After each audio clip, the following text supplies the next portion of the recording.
Hi everybody, welcome to Rooster Crow Farms. This is Trish. We're in my tiny kitchen today and I am fixing to make me some pickles. I don't have enough to make like a full batch of pickles. I only had like six cucumbers, I'm sorry.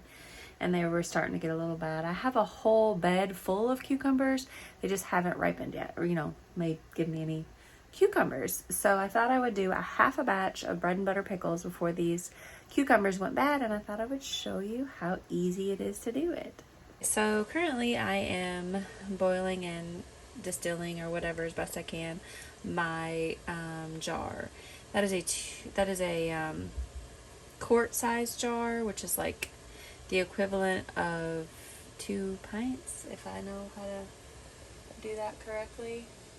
Anyways, so they are this size jar, and this has got 24 ounces, so 12 ounces is considered a pint, so 24 would be 2, so there are 2 pints in there. And then over here I have my Mrs. Wages stuff for boiling in there. And this is what I'm using, the bread and butter pickles. And I'm only using a half of a recipe, and so I just cut everything in half. I'm using my vinegar. It's 5% acidity. You need to make sure that when you buy the vinegar that it is 5% acidity, because apparently they sell vinegar that is only like 3 or 4, and you definitely need 5 when you're making when you're pickling in your cannon to preserve the to preserve it so it don't spoil. So here's my cut up pickles, and these are from my garden, and they are Chicago pickling pickles, and I had probably 5 or 6 of them, and I've cut them rather thin. I didn't use anything special to cut them, but they're not that thick. So believe it or not, when I first started canning, I haven't really been canning for a really long time, but there is, the regular mouth, like the regular mouth jars that you would get your lids and rings for. And then there is the wide mouth jars that you have to make sure that you get the wide mouth rings and lids. So I have just the ball. These are the wide mouth, and I'm just only have enough pickles to do 1 can, so I'm just gonna stick this in there. I'm really not for sure if you're supposed to stick the actual lids in there, but you are supposed to clean them, wash them, make sure they're clean before you use them. Isn't this pretty? Ooh, this is over 2 days. This is the tomato I picked today, and I think this might beat the tomato that I had the other day. I put it on my scale, and this one actually is 2 pounds. Actually, yeah, right at 2 pound tomato. As a beefsteak heirloom Baker Creek tomato. So I have my jar getter outer here. What this does is gets your hot jars out of the boiling water. And then I have my bubble remover. At least I think that's what that is. Okay, so basically I'm going to lift my thing up here like that.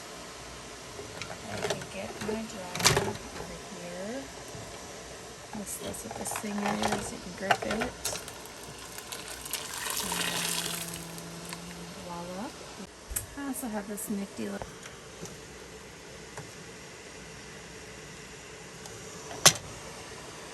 and it magnetizes your lid. Okay, so now that I have that, now I can just pack my jar full of my pickles. Well, cucumbers currently.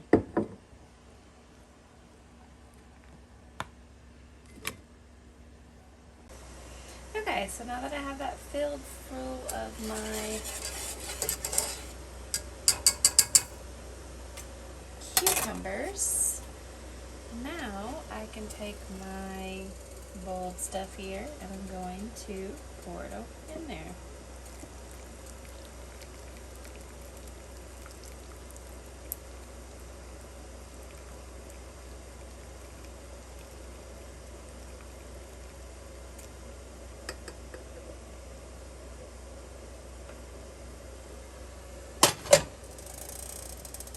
Okay, so I had more pickles than, or more cucumber slices than I thought that I had.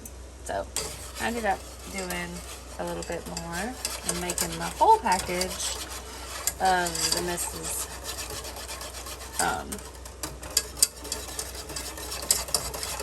The pickle, a whole batch of the pickle stuff. So now that I have that done, I'm gonna add that to here. About a 1/4 inch of headroom.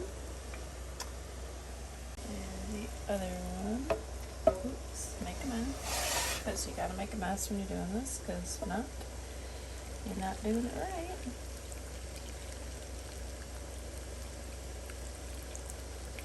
Another 1/4 headspace. I'll put a little bit more in that one.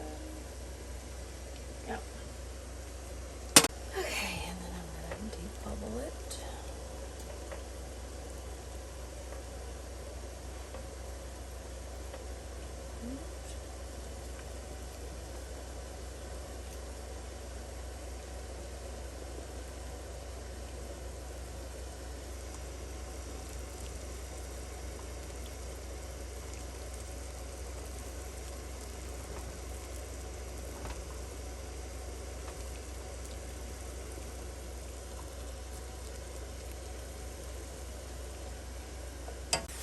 And now I'm going to wipe the top of the rim, make sure I get any no particles up there.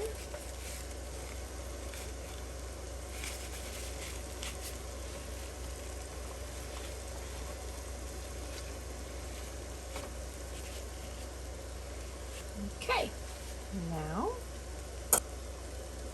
put these on there. You not want to get them just overly tight. You do want to make sure they're on there. And voila! So while my pickles are processing, let me show you what I got going on here. Alright, so I have my fall garden stuff going on in here. See if I can get these in here. Got some red romaine lettuce, some broccoli, cauliflower, spinach, and some mint lettuce over there. My spinach that I've had for several years is not germinating, so I'm assuming it's not any good. Spinach seed. And on this side, I have broccoli, some more cauliflower, some cabbage, some Brussels sprouts, lettuce, and some more lettuce. So they have all pretty much come up. I thinned them the other day. So I've been in here they looked a little leggy the other day, so I propped them up on some books and got them a little higher, but they're doing fine. It is time to think about your fall garden, believe it or not. So I know it's hot and miserable and probably wherever you all are, and it's in July, and that's the last thing you want to be thinking about, but if you start from seed, this is a good time to do it. And even thinking about what root vegetables you want to get in the ground, I think here in about another month, maybe towards the middle of August, I'm going to start putting in my carrots and kohlrabi and my beets.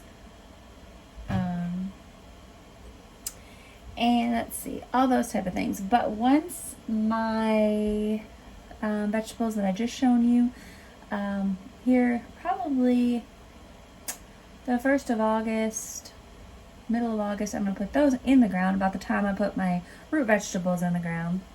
And I think this year, since I've never done a fall garden, and I know the summer garden with my bugs have totally eradicated some of my cabbage and stuff that I put out that didn't really do anything because it was too hot. I think I'm going to try to get a cover and cover them so that I have an actual good harvest without bugs getting them and attacking them. So that's what I've got going on while I'm canning and trying to pick what I have now and decide what I want to do. Every day I go out and I pick a zucchini. Like, look, it's huge. No, it's not huge actually. It's a good size zucchini, but I need to think about ways to maybe make some zucchini bread. Also, I'm getting tons of my little pear yellow tomatoes, which are good to snack on, and then salads and everything, but I need to probably find a way to process those because I'm getting so much of those in as well, probably for salsas. Kind of waiting on my peppers to start any of my salsa. So it's just a busy time of the year, plus it's vacation, it's summer vacation for the kiddos before they go back to school. We had to get that in this year, of course.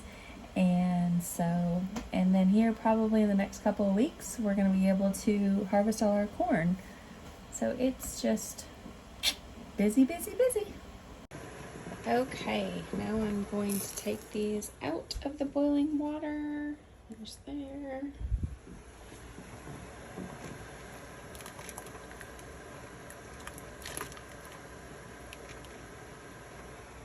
And there's that one. Okay, so right now, I'm gonna just pop that one on its own. The seal is not, it's not popped down there yet, which I probably shouldn't have done that. But anyways, they're not gonna last to be stored anyways. I'm gonna eat them all.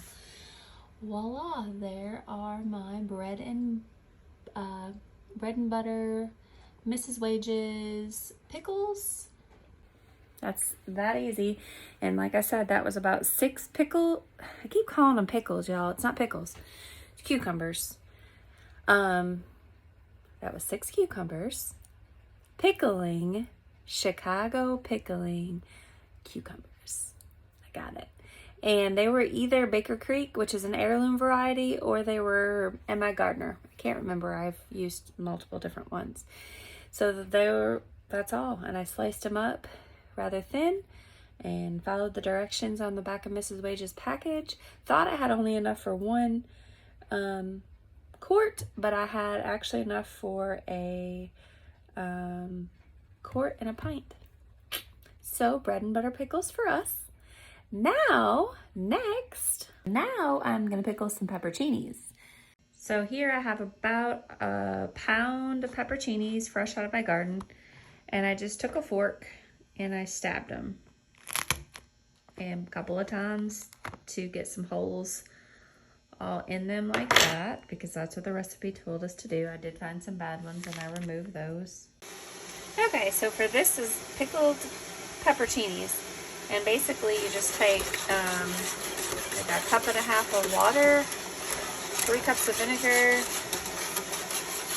3 tablespoons of sugar, and 4 tablespoons of pickling canning salt. I'm trying to bring that to a boil. I put them all in there. That's about a pound of pepperoncinis. Clean the jars. Just check out my arrangement, my assortment of eggs here. I have some green eggs, some Copper Moran dark eggs, some regular tan eggs, I have white eggs, more white eggs, and then I have one down here. It looks almost like it's gray colored. I don't know, that's strange. My Easter eggers are just now, some of them are starting to lay, so I'm just wondering if that's, because if you look at that one compared to that one, look, I don't know. For those of you who haven't been watching my channel, I would just like to take the time to say, please subscribe. I am not an expert, but however, I am just going along with what I want to do and bringing you along with you to come along with me for the ride. But for those of you that haven't been watching my channel, I have about 20 new chickens out there. One of them's a rooster out of the 20. If I counted, if I remember right. So I'd say about a week and a half ago, they've really started to lay. They're about 16 weeks old, a little bit older than that, some of them. So that's when they really start to produce you some eggs. So about every day I'm getting anywhere, probably I would say about 12.5 eggs a day.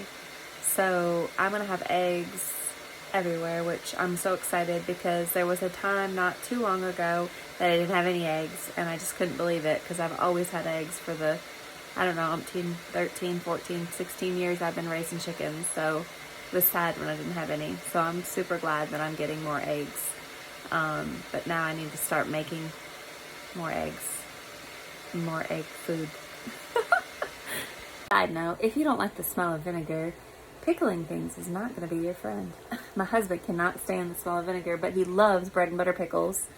So it's a good thing he's not here while I'm doing all this. I have just now got my water starting to come to boil with my vinegar and my water and my sugar. So I'm fixing to add some 2 bay leaves, some peppercorns, a couple tablespoons of that, and 4 cloves of garlic chopped up. I'm gonna add that to the mixture. In goes my chopped garlic.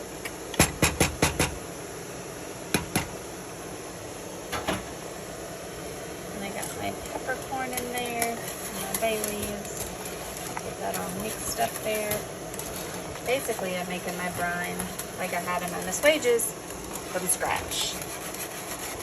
Now I'm going to turn that down to a simmer. Simmer that for about, 5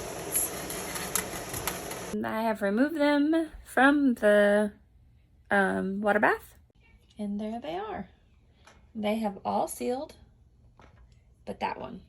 Okay, so those of you that are new to the canning world, like myself, when you take them out of the water bath, you'll start to hear ping, ping, ping, ping, and that is when they seal. So these have sealed. This back here hasn't yet sealed, but you can give them up to, I think, 24 hours to seal, and they'll be good and stored for a year or more, as long as they look good.